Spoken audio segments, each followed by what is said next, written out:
Selamat pagi Miss Is dan teman-teman. Hari ini akan mempresentasikan percobaan mencampur betadin dan vitamin C. Pada percobaan ini, saya akan menggunakan vitamin C, betadin, gelas atau cangkir, sendok, dan air. Di percobaan ini akan terjadi perubahan warna pada betadin. Penasaran? Jika iya, sekarang saya akan menjelaskan bagaimana hal tersebut bisa terjadi. Pertama-tama, isi gelas atau cangkir dengan air. Kedua, tuangkan betadin sampai air berubah warna. Ketiga, masukkan vitamin C. Lalu aduk hingga rata.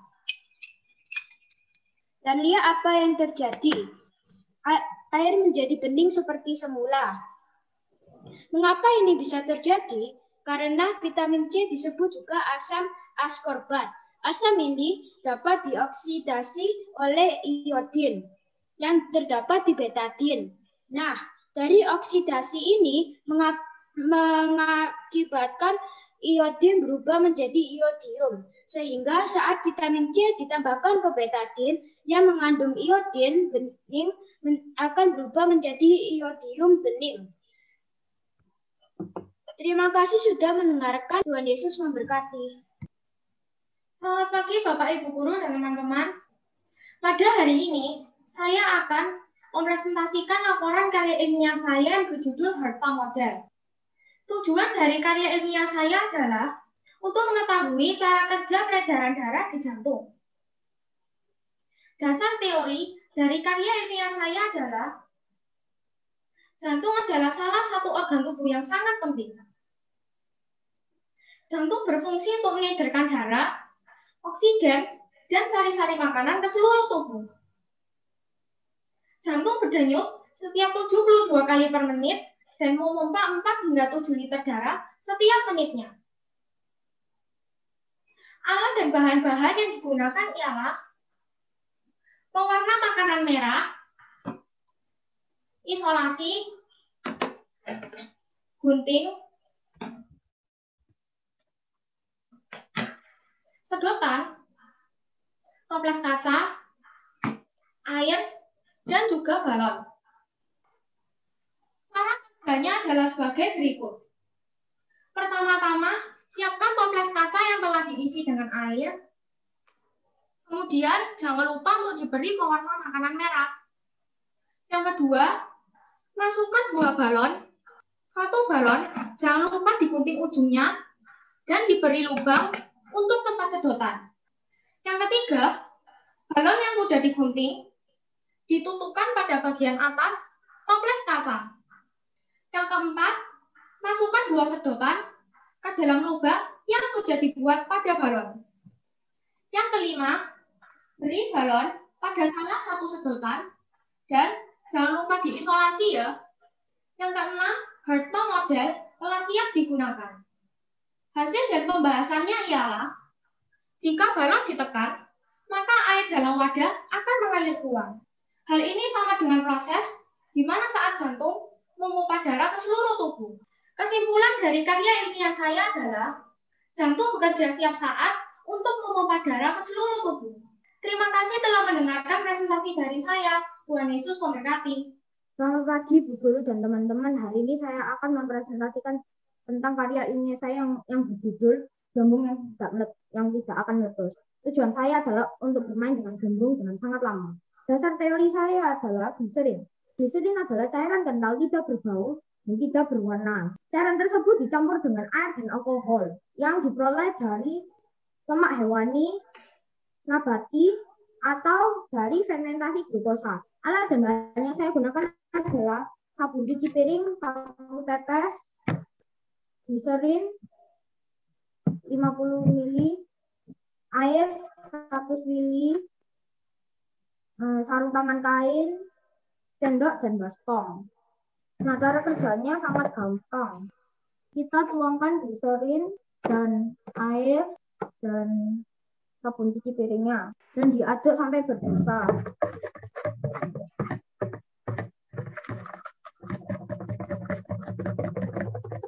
akan menjadi kayak gini. Nah, sekarang ambil penyu balon dan harus pakai sarung tangan dan ditiup. Itulah teman-teman, gelembung tersebut tidak meletus kalau di sarung tangan. Nah, hasil dan pembahasannya adalah bahwa gelembung tersebut tidak meletus karena ada pemakaian gliserin tersebut. Kesimpulannya adalah bahwa gelembung tersebut menjadi banyak dan tidak mudah meletus dan karena ada pemakaian gliserin. Kalau teman-teman tidak punya gliserin, teman-teman bisa pakai sirup jagung, kanji, dan gula cair. Dan akan terjadinya kayak gini, berijau-ijauan. Terima kasih sudah mendengarkan karya ilmiah saya, Tuhan memberkati. Selamat pagi Miss Is dan teman-teman. Hari ini saya akan mempresentasikan laporan karya ilmiah saya yang berjudul Kemurnian Air. Dari karya ilmiah ini adalah untuk mengetahui cara pembuatan kemurnian air dengan cara saring air sederhana. Teorinya adalah air bersih digunakan untuk kebutuhan manusia setiap hari. Cara dari air bersih adalah tidak berwarna, tidak berbau, dan tidak berasa.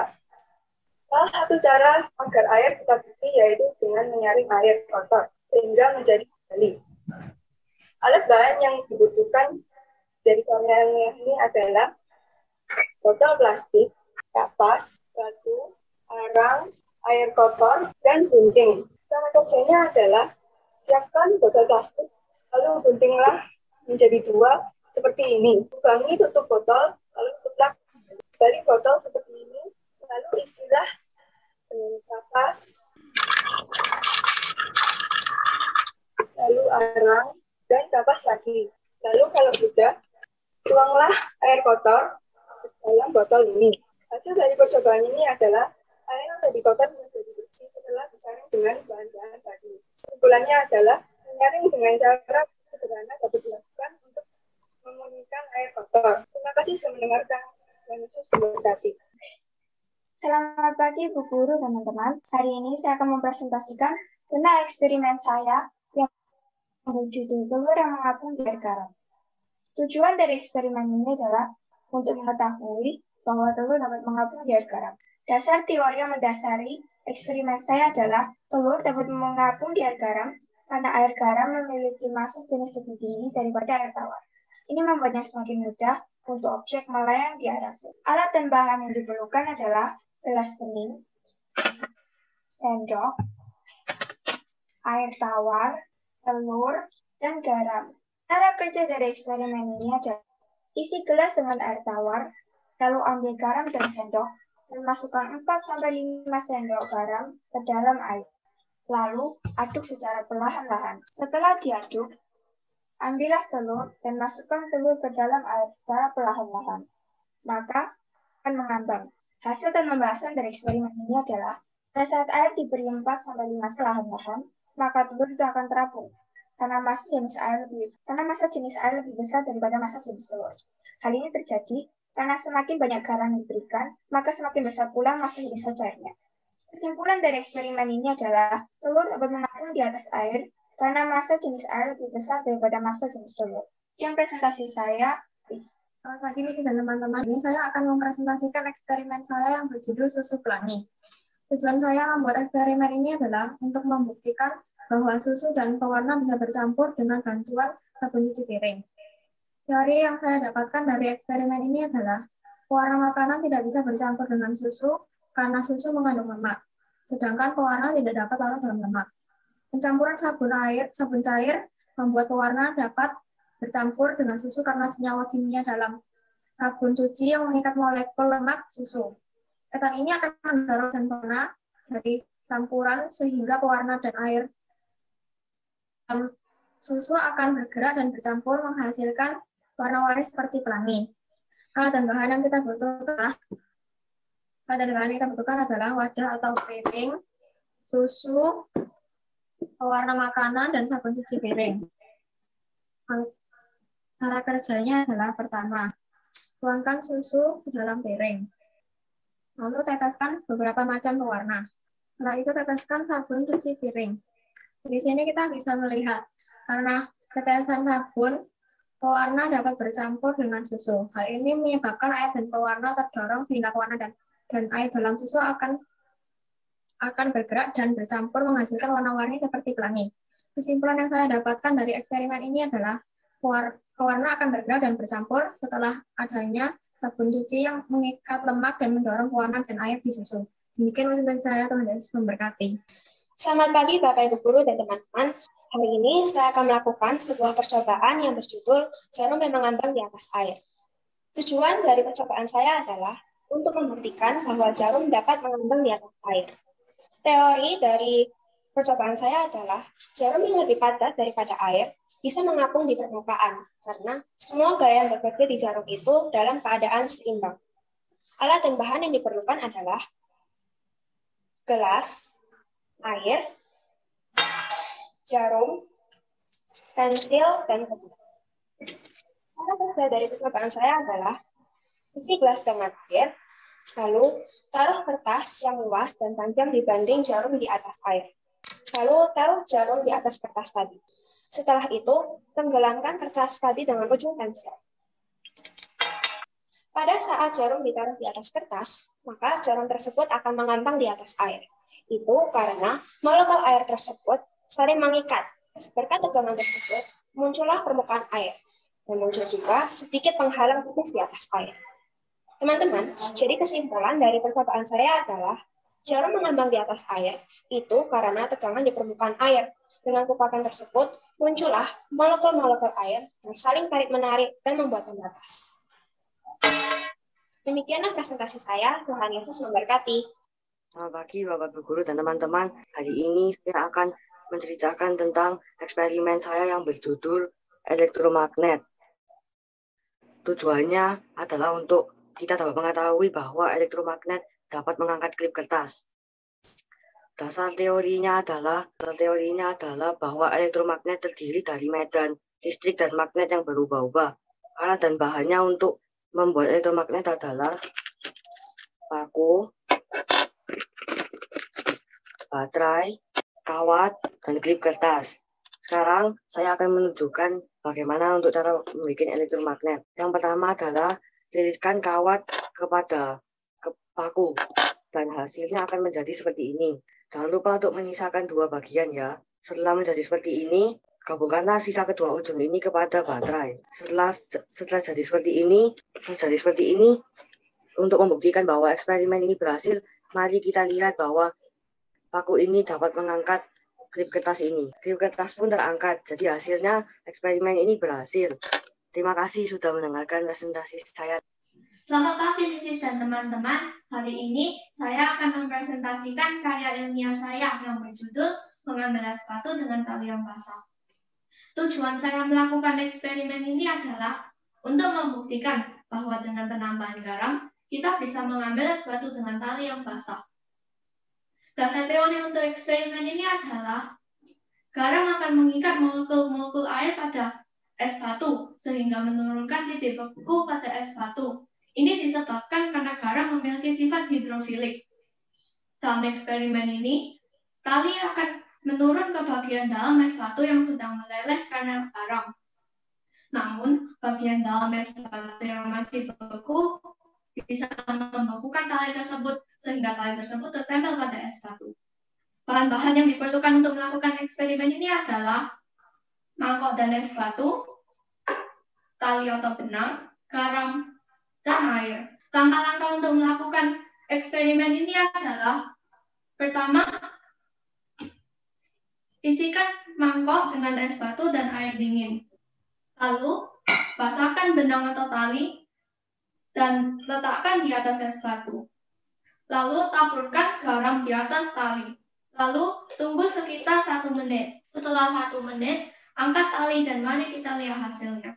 Seharusnya tali menempel pada es batu, sehingga ketika kita menarik tali, es batu telah tertempel pada tali. Ini disebabkan karena setelah ditambahkan garam akan melelehkan es batu. Lalu, tali akan menurun ke bagian dalam es batu. Namun, bagian dalam yang masih beku bisa membekukan tali yang basah tersebut, sehingga tali tersebut tertempel pada es batu. Kesimpulan dari eksperimen ini adalah Dengan penambahan garam, kita bisa mengambil es batu dengan tali yang basah. Terima kasih telah mendengarkan. Tuhan Yesus memberkati. Selamat pagi, Miss Is dan teman-teman. Hari ini saya akan mempresentasikan karya ilmiah saya yang berjudul Pesan Botol. Tujuan dari percobaan ini adalah untuk membuktikan bahwa soda kue dan cuka menghasilkan karbon dioksida. Dasar teorinya adalah hasil dari reaksi cuka dengan soda kue menghasilkan gas oksigen yang dapat mendorong gas tersebut di atasnya, sehingga lama-kelamaan balon yang tadinya kecil akan berubah menjadi lebih besar. Alat yang saya butuhkan ada sendok makan, cuka yang sudah saya pindahkan ke dalam mangkok, corong kecil, balon, botol sirup, dan soda kue yang juga saya sudah pindahkan ke dalam piring plastik. Mari kita mulai percobaannya. Pertama, saya akan menaruh corong kecil ini di dalam mulut botol. Dan saya akan menuangkan 10 sendok makan cuka. Lalu, saya akan membersihkan corong menggunakan tisu. Lalu, sekarang saya akan memasukkan corong ke dalam botol. Lalu, saya akan menuangkan 2 sendok baking soda. Lalu, saya akan melepas corongnya, dan saya akan memasukkannya ke dalam mulut botol. Dan saya akan mengangkatnya. Balon pun mengembang. Mari kita mulai membahas percobaannya. Jadi, balonnya ini mengembang, teman-teman. Ini itu dikarenakan ada campuran cuka dengan baking soda di dalam botol. Jadi kesimpulannya itu, jika botol kaca diisi dengan cuka dan soda kue, dan botol ditutup dengan balon, soda kue dan cuka akan menghasilkan karbon dioksida yang menyebabkan balon mengembang. Demikian presentasi saya. Terima kasih untuk Miss Is dan teman-teman yang telah mendengarkan. Tuhan Yesus memberkati. Selamat pagi, Miss Is dan teman-teman. Hari ini saya akan melakukan sebuah eksperimen yang berjudul telur menjadi bening.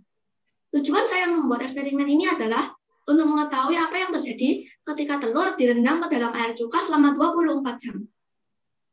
Dasar teori yang mendasari eksperimen ini adalah mengetahui hasil reaksi dari kalsium karbonat yang terdapat di telur yang direndam ke dalam air cuka yang mengandung asam asetat.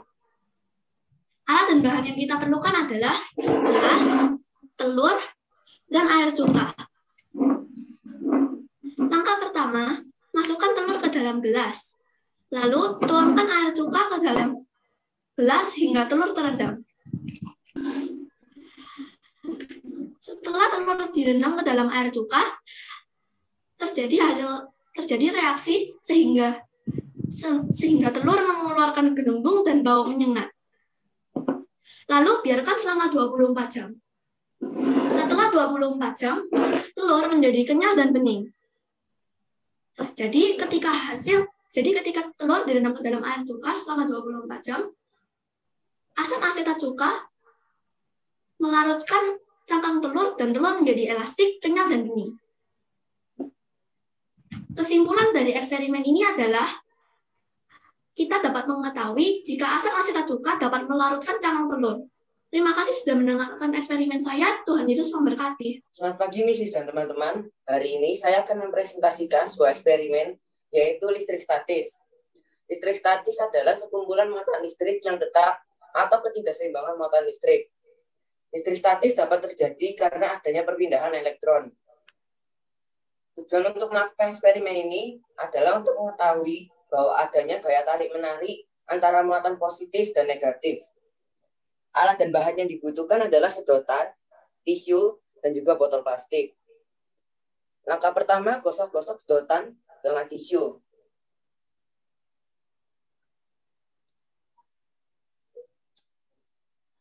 Lalu letakkan sedotan di atas botol plastik seperti ini. Setelah itu dekatkan tangan kalian ke sedotan. Jika tidak bergerak, maka kita kurang menggosoknya. Gosok lagi sampai kita bisa menggerakkannya. Jika sudah bergerak, maka kita berhasil. Kesimpulan dari eksperimen ini adalah jika kita menggosok benda dengan benda yang lainnya, akan timbul listrik statis di benda itu. Terima kasih Miss Is dan teman-teman telah mendengarkan presentasi saya. Tuhan Yesus memberkati. Selamat pagi Miss Is dan teman-teman. Hari ini saya akan mempresentasikan laporan karya ilmiah saya yang berjudul Kamera Lubang Jarum.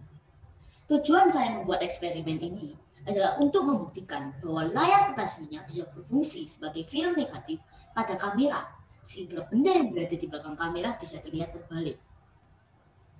Teori yang mendasari eksperimen saya ada dua hal, yaitu mengenai cahaya dan satunya lagi mengenai kamera.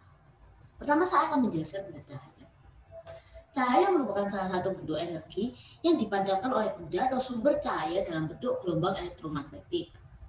Cahaya memiliki beberapa sifat, yaitu mampu menembus benda bening, dapat dipantulkan, merambat lurus, dapat dibiaskan, dan juga dapat diuraikan. Sekarang saya akan menjelaskan tentang cara kerja kamera. Prinsip utama kerja kamera yaitu menangkap cahaya. Cahaya tersebut masuk ke dalam kamera melewati lensa, serta difokuskan supaya diterima oleh sensor cahaya yang memilah-milah cahaya berdasarkan komponennya. Cahaya masuk ke dalam kamera melalui bagian yang kita sebut dengan lensa. Cahaya hanya boleh melalui bagian lensa yang berupa lubang berbentuk lingkaran.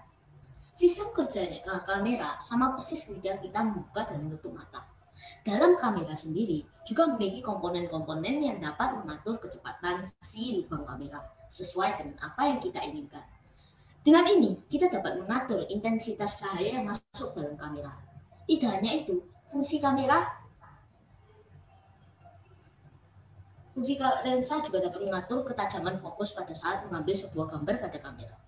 Fokus sendiri dapat diartikan ketika kita melihat objek pada visualisasi yang terjelasnya. Jika diartikan pada cara kerja kamera, fokus adalah ketika cahaya dilewatkan tepat jatuh ke bidang sensor kamera, seperti cahaya yang melewati kornea mata kita dan tepat jatuh di retina. Sekarang saya ingin menunjukkan alat dan bahan yang dibutuhkan. Alat yang dibutuhkan, pertama kardus kecil, karton hitam, kertas minyak, isolasi, gunting, penggaris, spidol, dan juga pin. Pertama saya akan menunjukkan langkah kerjanya. Pertama, gambar bentuk segi empat di bagian atas lubang kardus.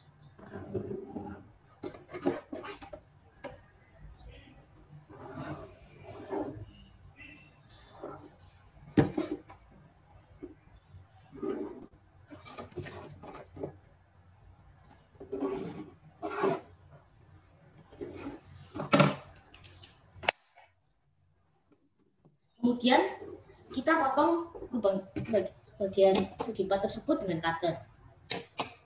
Langkah kedua, tutupi lubang kardus dengan kertas minyak. Ukuran kertas minyak lebih besar dari lubang kardus. Oleh sebab itu, kita rekatkan kertas minyak dengan isolasi.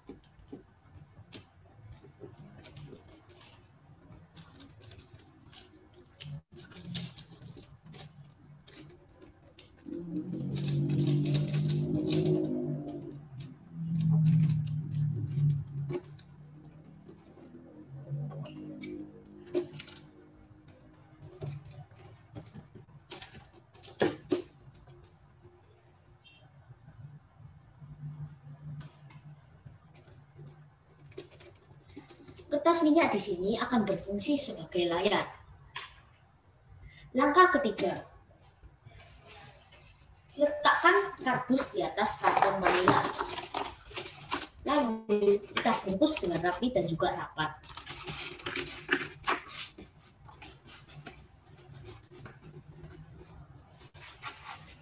Nanti hasilnya akan menjadi seperti ini. Kemudian kita lubangi bagian belakang kardus dengan jarum pentul. Letak lubang kira-kira di bagian tengah kardus. Kamera lubang jarum sudah jadi. Mari kita mencobanya.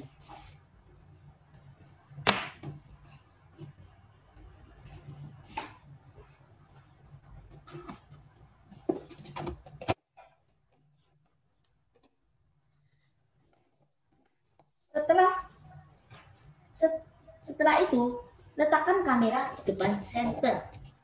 Tempatkan lubang kamera tepat di depan senter. Kamera bisa dipegang atau diberi penumpu. Geser-geser posisi kamera sehingga timbul gambar senter pada layar kertas minyak. Kamera lubang jarum sudah berhasil. Seperti yang kalian lihat.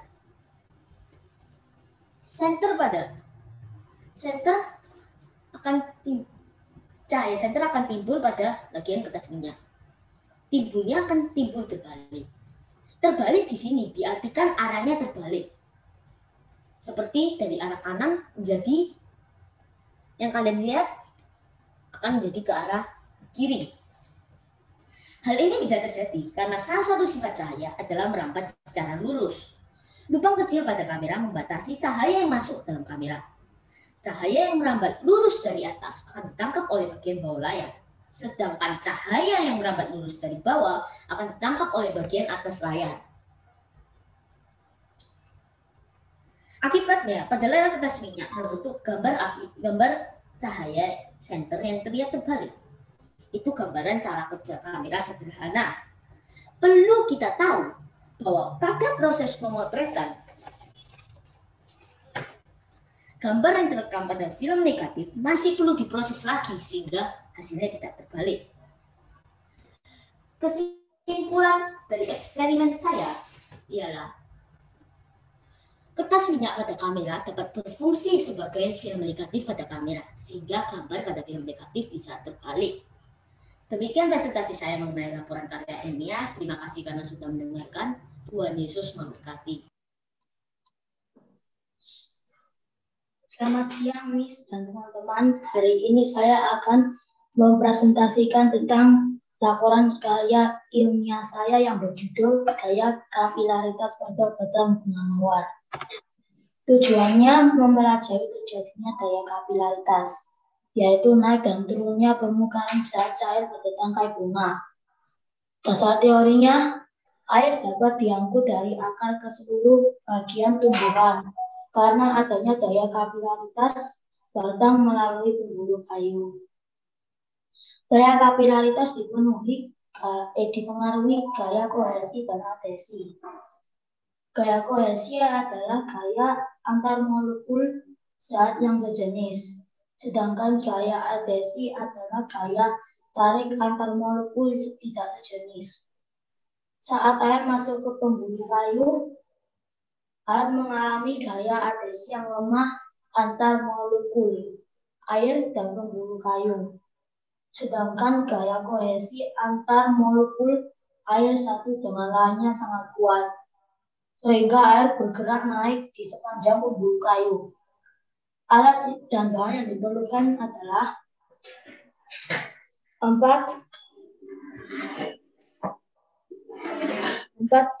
buah gelas berisi air, 4 bunga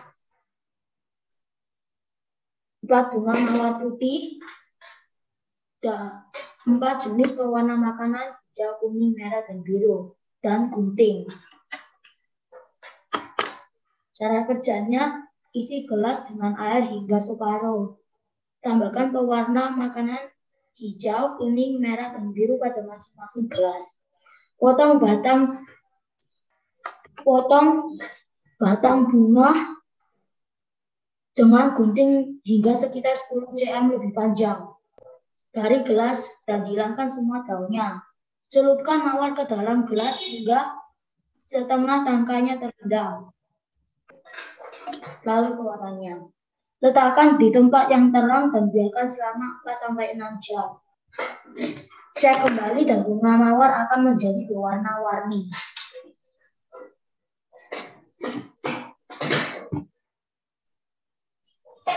Hasil dan pembahasannya, bunga mawar akan berubah warnanya sesuai dengan larutan pewarna yang diberikan. Perubahan warna bunga mawar ini terjadi karena adanya daya kapilaritas, yaitu fenomena naik dan turunnya permukaan zat cair air warna dalam tangkai bunga. Itulah mengapa air berwarna bisa meresap ke bunga mawar dan mengubah warnanya. Saya sudah menyiapkan hasil dari eksperimen ini sebelumnya. Inilah bunga berwarna-warni setelah dicelupkan ke dalam air berwarna selama 6 jam. Bunga mawar yang tadinya putih berubah warnanya sesuai dengan jenis warna air yang digunakan untuk mencelupkan bunga mawar. Kesimpulan yang saya dapatkan adalah gaya kapilaritas dapat membuat air dari seluruh nutrisi dari tanah dapat diangkut dari akar ke seluruh bagian tumbuhan. Demikian presentasi saya, Tuhan Yesus memberkati. Selamat siang, Miss Is dan teman-teman. Siang hari ini saya akan mempresentasikan percobaan perahu tenaga sabun. Tujuan dari percobaan ini adalah untuk membuktikan adanya gaya kohesis antar molekul air pada perahu dengan pemberian deterjen. Dasar teori yang mendukung percobaan ini adalah gaya kohesis. Gaya kohesis adalah gaya tarik-menarik antar molekul yang sama. Salah satu aspek yang menyebabkan terjadinya gaya kohesis adalah kerapatan atau jarak antar molekul dalam suatu benda. Alat dan bahan yang diperlukan adalah air, ember, sabun deterjen cair, dan perahu kertas. Pertama-tama, isilah ember dengan air. Kemudian, taruhlah perahu kertas di dalam ember yang berisi air. Lalu, celupkan jari kita ke dalam deterjen cair.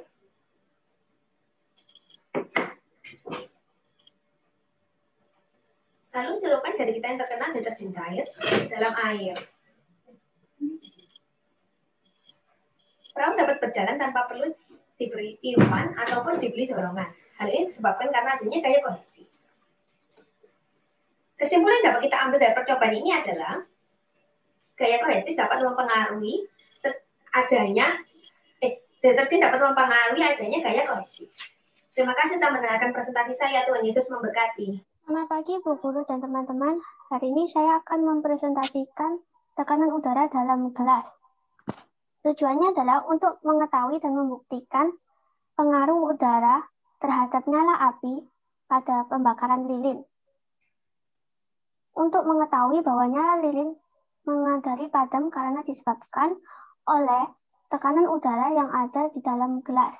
Selain itu, air yang ada pada permukaan piring akan naik disebabkan oleh adanya massa benda yang digunakan untuk menutup lilin. Alat dan bahannya adalah lilin, piring, gelas bening, air, warna makanan, dan sendok. Cara kerjanya adalah nyalakan lilin di atas piring, masukkan sedikit berwarna makanan, lalu aduk dengan menggunakan sendok. Tuang air yang sudah ada di dalam piring. Tutup lilin dalam gelas dan amati perubahan yang terjadi, yaitu api akan padam dan air di piring masuk ke dalam gelas. Hasil dan pembahasannya adalah ketika lilin ditutup dengan gelas, ternyata nyala lilin makin redup dan akhirnya padam serta air yang berada di dalam gelas tersedot masuk ke dalam gelas.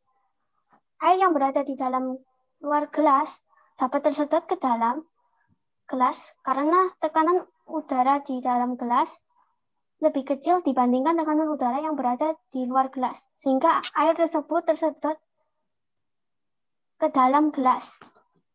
Kesimpulannya adalah bukan hanya makhluk hidup yang membutuhkan oksigen, melainkan proses perkembangan juga membutuhkan oksigen. Demikian presentasi saya. Tuhan Yesus memberkati. Selamat pagi Bapak Ibu Guru dan teman-teman.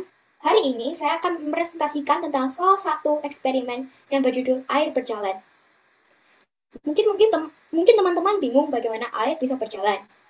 Air bisa berjalan karena adanya peristiwa kapilaritas. Kapilaritas merupakan peristiwa menyerapnya air ke dalam celah-celah kecil. Dan peristiwa kapilaritas ini dipengaruhi oleh adanya gaya adhesi dan kohesi. Nah, pada eksperimen kali ini, kita membutuhkan bahan-bahan sebagai berikut. 3 gelas plastik bening, air, pewarna makanan, dan tisu. Mari teman-teman kita mulai eksperimennya. Pertama-tama kita harus isi 2 gelas plastik dengan air. Lalu kita teteskan sedikit pewarna yang berbeda pada 2 gelas tersebut. Lalu letakkan gelas secara urut seperti ini. Terakhir, masukkan tisu yang sudah dilipat ke antara gelas seperti ini. Nah teman-teman, seperti yang bisa dilihat, air berwarna mulai naik melalui tisu ke gelas plastik yang kosong tadi. Inilah yang disebut sebagai peristiwa kapilaritas, di mana air dari gelas pertama meresap melalui tisu ke gelas yang kedua, dan begitu juga air dari gelas yang ketiga akan mengalir ke gelas yang kedua melalui tisu. Eksperimen ini memang membutuhkan waktu yang cukup lama. Oleh karena itu, saya telah mempersiapkan hasil eksperimen yang sudah jadi agar teman-teman dapat melihat hasil akhirnya. Mari kita coba lihat bersama-sama. Wah, ternyata gelas yang kosong tadi sudah berisi air yang meresap dari gelas pertama dan gelas ketiga loh. Maka dari itu, kita dapat simpulkan bahwa eksperimen kali ini telah berhasil. Yeay! Demikian presentasi saya. Terima kasih atas perhatiannya. Tuhan Yesus memberkati. Selamat pagi, Mrs. dan teman-teman. Hari ini saya akan melakukan eksperimen yang berjudul Merica yang Penakut. Tujuan dari eksperimen ini adalah membuktikan bahwa merica tidak dapat berdekatan dengan sabun cuci piring. Dasar teorinya adalah merica adalah butiran yang tidak dapat berdekatan dengan sabun. Alat dan bahan yang kami perlukan adalah merica, sabun cuci piring, air, dan piring. Cara kerjanya adalah tuangkan air ke piring. Kemudian letakkan merica ke atas air. Teteskan sabun cuci piring ke jari. Celupkan jari ke piring yang setelah kita berikan merica. Lihat apa yang terjadi. Merica pun akan menjauhi jari kita. Itu dikarenakan adanya tegangan yang membuat air dapat memecahkan tegangan. Kesimpulannya adalah ini terjadi karena adanya tegangan yang membuat lada mengapung di atas air. Sedangkan sabun dapat mengganggu ikatan hidrogen antara molekul-molekul air dan memecah tegangan permukaan air sehingga lada pun menyebar ke seluruh permukaan. Terima kasih telah mendengarkan eksperimen saya. Tuhan Yesus memberkati. Selamat pagi Bapak Ibu Guru dan teman-teman. Ini saya akan mempresentasikan tentang eksperimen yang bernama es batu instan. Tujuan dari eksperimen ini adalah untuk melakukan eksperimen mengenai cara menggunakan zat cair menjadi zat padat dengan waktu yang cepat. Dasar teorinya adalah air yang hampir membeku butuh bantuan untuk menjadi beku.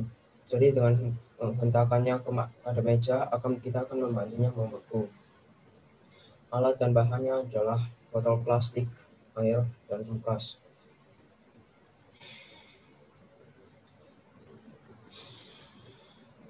Cara kerjanya adalah masukkan air dalam botol plastik.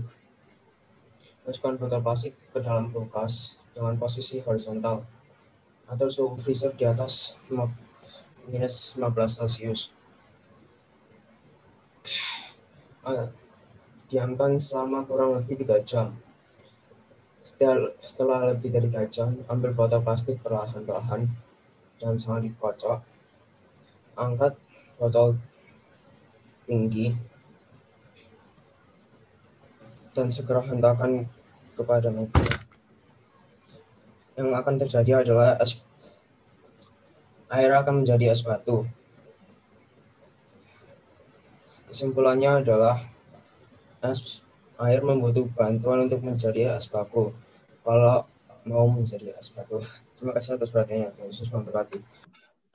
Selamat pagi, Mrs. dan teman-teman. Saya akan mempresentasikan eksperimen yang berjudul pulpen yang bengkok. Tujuannya membuktikan bahwa cahaya yang melewati bidang batas antara dua medium akan dibelokkan. Dasar teorinya adalah peristiwa pembelokan jalannya cahaya pada batas medium ini disebut sebagai pembiasan. Pensil yang dicelupkan sebagian dalam air akan terlihat patah dikarenakan jalannya cahaya dari bagian pensil yang berada di atas permukaan air dan dari bagian yang tercelup dalam air menempuh lintasan yang tidak sama. Alat dan bahan yang digunakan adalah 1 buah pulpen, air cukupnya, dan 1 buah gelas. Langkah kerjanya adalah tuang air ke dalam gelas dan masukkan pulpen ke dalam air. Bagian pulpen yang dimasukkan ke dalam air akan terlihat patah pada bagian tengah pulpen. Hal ini disebabkan cahaya yang dibelokkan oleh bidang batas air dengan udara. Kesimpulannya adalah cahaya yang datang dari pulpen yang tercelup ke dalam air akan dibelokkan pada saat cahaya tersebut melewati batas air dan gelas dengan udara. Terima kasih telah mendengarkan presentasi saya. Tuhan Yesus memberkati. Selamat siang, Misis dan teman-teman. Hari ini saya akan mempresentasikan eksperimen saya yang berjudul balon anti meletus.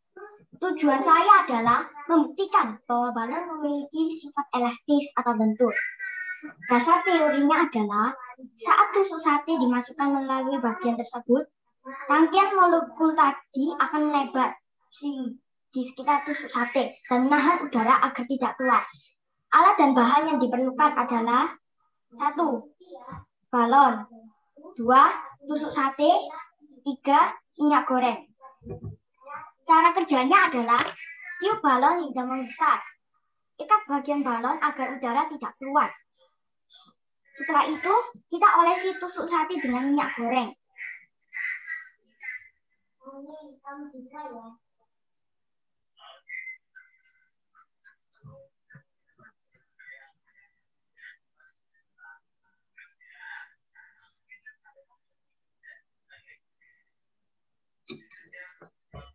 Setelah itu, kita tusukkan tusuk sate di balon tersebut.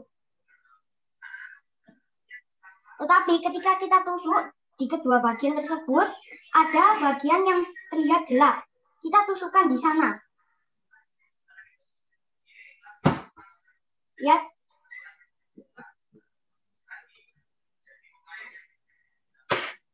Lalu kita amati apakah balon meletus atau tidak.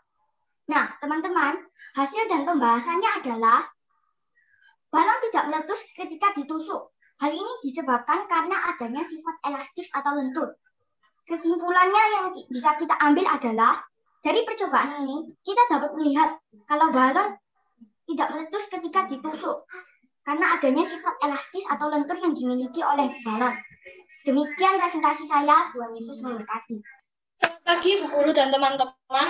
Hari ini saya akan mempresentasikan eksperimen IPA yang berjudul Pelangi dalam Gelas. Tujuan dari eksperimen ini adalah untuk membuktikan adanya pengaruh perbedaan kepadatan atau berat jenis suatu larutan.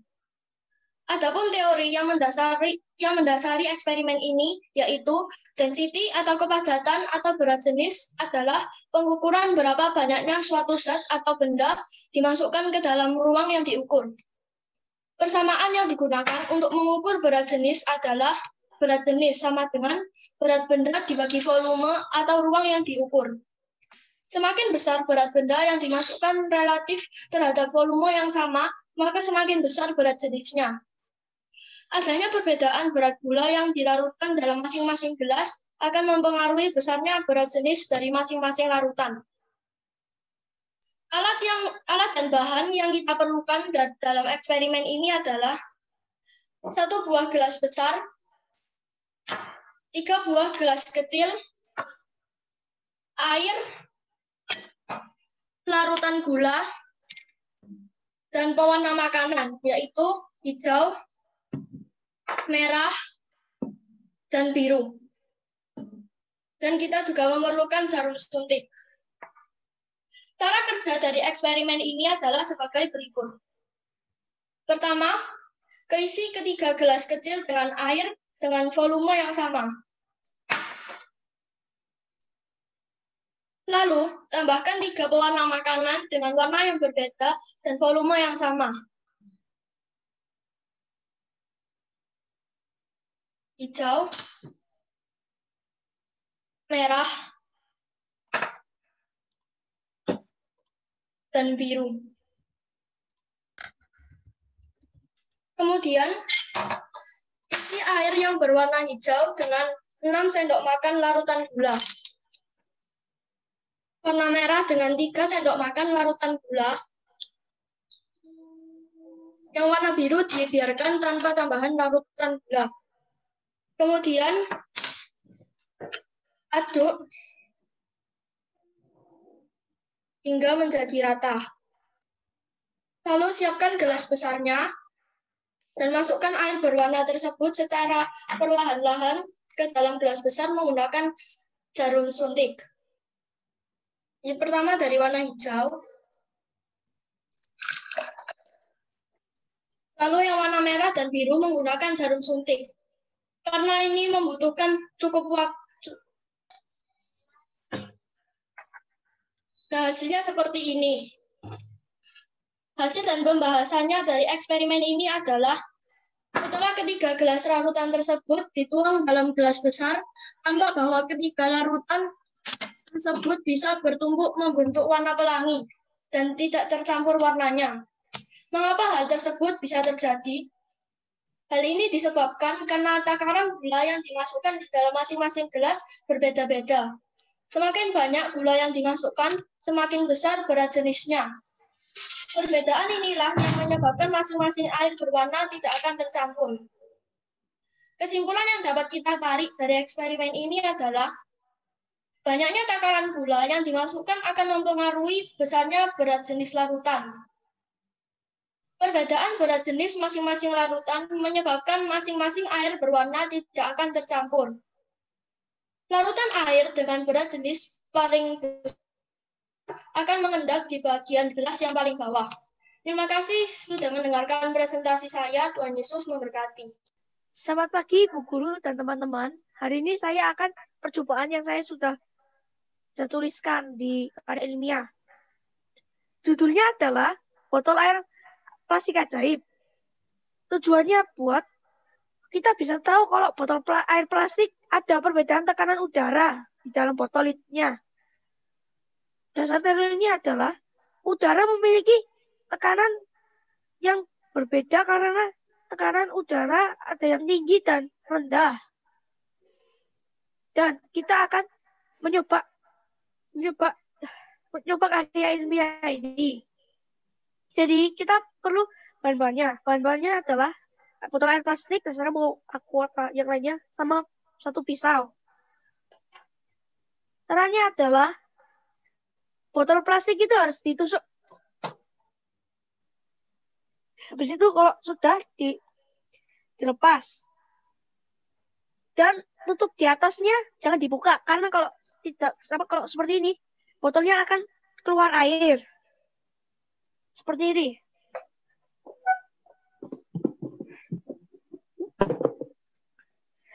Dan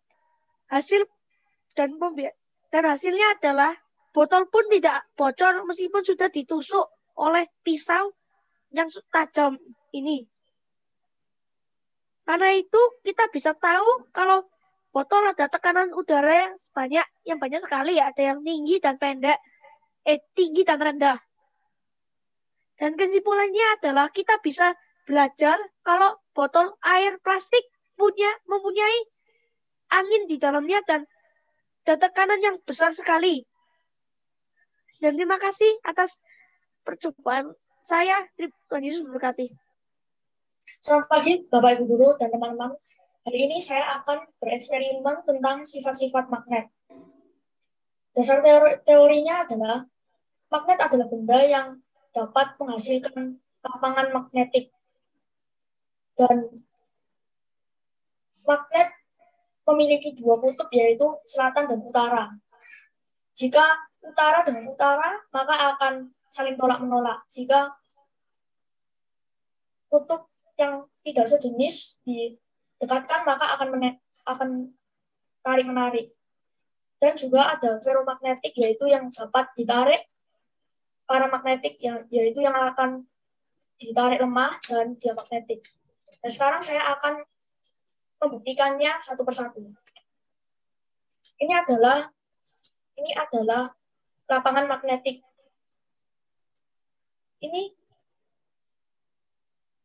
dapat melihat kalau ini menolak.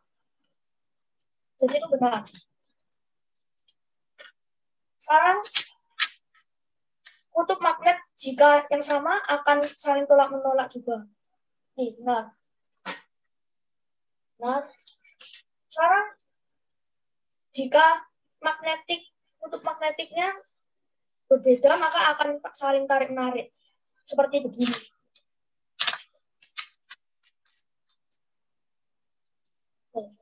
Gaya magnet dapat menembus kertas.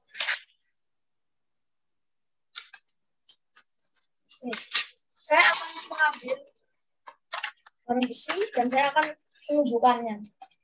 Juga dapat ditarik di atas benda. Sekarang saya akan menunjukkan benda ferromagnetik. Seperti besi ini. Besi ini dapat ditarik oleh magnet karena terbuat dari besi. Tetapi benda paramagnetik seperti aluminium dapat ditarik sama magnet tetapi lemah. Dan benda diamagnetik adalah benda yang tidak dapat ditarik oleh magnet seperti kayu ini. Tidak dapat menarik.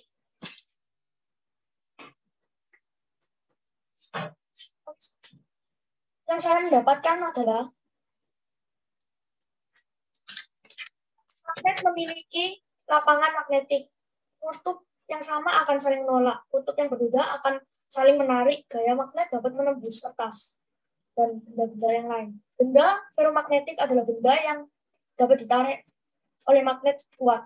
Benda paramagnetik adalah benda yang dapat ditarik lemah seperti aluminium. Benda diamagnetik adalah benda yang tidak dapat ditarik seperti kayu. Teman-teman, magnet dapat dipakai untuk sehari-hari seperti kompas, menghasilkan energi, dan menggantikan roda pada kereta maglev, juga lapangan magnetik bumi ini. Maka kita harus beresponsibilitas dengan magnet yang kita miliki, yang telah diberi oleh Tuhan. Terima kasih untuk telah mendengar Mrs. dan teman-teman. Demikian presentasi dan eksperimen saya. Tuhan Yesus memberkati. Selamat pagi Mrs. dan teman-teman. Hari ini saya akan bereksperimen yang berjudul efek pencahayaan pada perkecambahan biji kacang hijau. Tujuan dari eksperimen saya adalah untuk mengetahui efek pencahayaan pada perkecambahan biji kacang hijau. Dasar teori dari eksperimen saya adalah etiolasi merupakan proses perkecambahan yang terjadi pada lingkungan gelap. Etiolasi menyebabkan laju perkecambahan lebih cepat. Alat dan bahan yang kita perlukan adalah 2 botol plastik, 10 biji kacang hijau, kapas, dan air. Langkah pertama yang kita perlukan adalah siapkan 2 botol plastik dan potong pada bagian tengah. Kedua, masukkan kapas setinggi 2 cm pada masing-masing bagian bawah botol. Tuang air secukupnya sehingga kapas terendam sepenuhnya. Lalu masukkan 5 biji kacang hijau ke dalam botol yang terisi dengan kapas. Lalu letakkan salah satu botol di tempat yang gelap dan botol lainnya di tempat yang terang. Lalu kita akan menunggu 4-5 hari. Kita akan mengukur tinggi tanaman pada hari yang kelima. Namun karena saya memiliki eksperimen yang belum tumbuh, maka saya akan hanya menjelaskan dari hasil dan pembahasan. Seharusnya biji kacang hijau yang tumbuh di tempat terang berbeda dengan biji kacang hijau yang tumbuh di tempat gelap. Biji kacang hijau yang tumbuh di tempat terang memiliki batang yang berwarna hijau, sedangkan biji kacang hijau yang tumbuh di tempat gelap memiliki batang yang kurus, pucat, dan kelihatan tidak sehat. Hal itu terjadi karena biji kacang hijau yang tumbuh di tempat gelap mengalami etiolasi, sehingga memiliki batang yang kurus dan pucat karena tidak dapat berfotosintesis. Kesimpulan dari eksperimen saya adalah ketambar yang tumbuh di tempat gelap akan mengalami etiolasi sehingga memiliki batang yang pucat dan kurus. Terima kasih telah mendengarkan saya bereksperimen. Tuhan memberkati. Selamat pagi Bapak Ibu Guru dan teman-teman. Nama saya Tobias. Hari ini saya akan melakukan laporan karya ilmiah yaitu yang berjudul Lava Lamp atau lampu lava. Tujuan dari karya ilmiah ini adalah untuk mengetahui perbedaan massa jenis air dan minyak. Dasar teorinya adalah untuk pengertian massa jenis air dan minyak itu berapa dan apa yang akan terjadi. Alat bahan yang kita perlukan adalah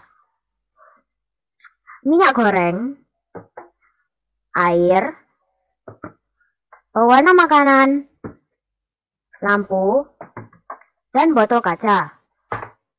Cara kerjanya adalah kita menuangkan minyak ke dalam botol kaca. Setelah itu, kita menuangkan air ke botol kaca yang sama.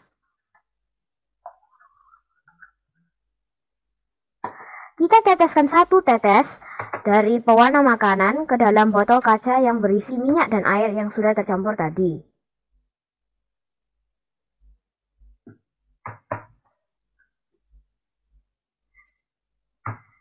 Setelah itu, kita aduk. Tapi permisi, bisa diarahkan ke percobaannya? Sampai sudah tercampur. Setelah itu, kita nyalakan lampu di bawah botol kaca dan mengamatinya. Kita bisa melihat bahwa di dalam botol kaca ini terdapat gelembung-gelembung kecil yang sudah oleh karena dicampurkan tadi.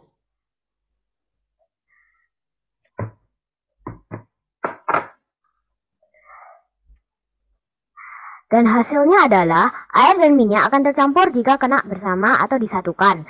Dan minyak yang tadi membuat cairan yang memiliki gelembung pada botol kaca. Oleh karena terlihat dengan lampu cahaya, kita bisa melihatnya bercahaya. Kesimpulan dari karya ilmiah ini adalah air dan minyak akan bercampur jika digabungkan. Terima kasih sudah mendengarkan presentasi saya. Tuhan Yesus memberkati.